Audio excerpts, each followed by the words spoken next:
रूस से लड़ाई के बीच यूक्रेन के राष्ट्रपति वोलोदिमीर ज़ेलेंस्की ने कहा कि पुतिन चाहे जितने भी फौज भेज दें, चाहे वो जितनी भी ताकत लगा लें, लेकिन जीत यूक्रेन की ही होगी।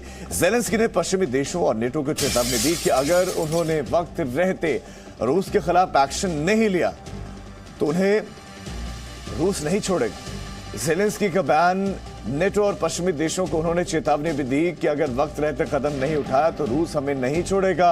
वोलोदिमीर ज़ेलेंस्की ने कहा पुतिन चाहे जितनी फौज भेज दें, चाहे वो जितनी ताकत लगा लें, लेकिन जीत यूक्रेन की ही होगी।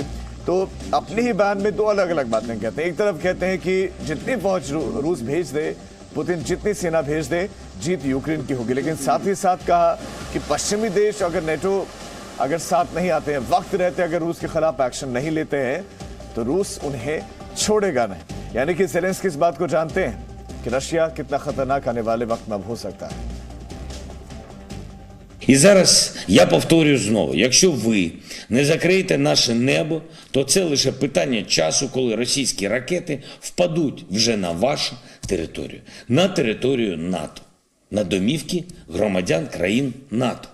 Сьогодні у Київській області був убитий американський журналіст Брент Рено. Його колега поранений. Це був свідомий напад російських військових. Вони знали, що вони роблять, але, схоже, не всі на Заході знають, що вони роблять. प्राचीन इतिहास में सबसे बड़ी लड़ाई महाभारत मानी जाती है। महाभारत की लड़ाई 18 दिन तक चली थी, लेकिन आधुनिक युग में जो महायुद्ध चल रहा है वो 19वें दिन में प्रवेश कर चुका है। हम बात कर रहे हैं रूस यूक्रेन युद्ध की।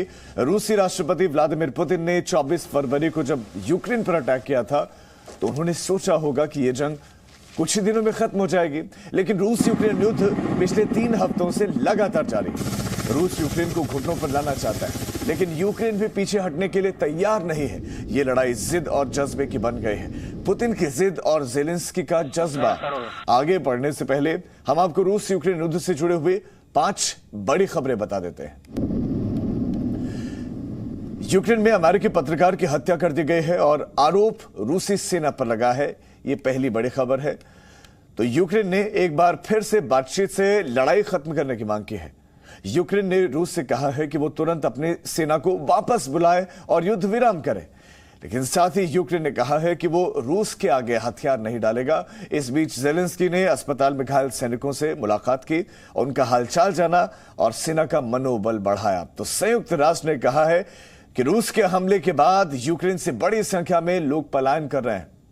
अब तक करीब 27 लाख लोग अपना घर बार, अपना शहर, अपनी धरती छोड़कर जाने को मजबूर हुए हैं और पोलैंड में सबसे ज्यादा लोगों ने शरण ली है। इस बीच में रूस ने दावा किया है कि उसके हमले में यूक्रेन में करीब 180 भाड़े के विदेशी सैनिकों की मौत हो गई है। Presenting B News app available on Google Play and App Store. Download it now.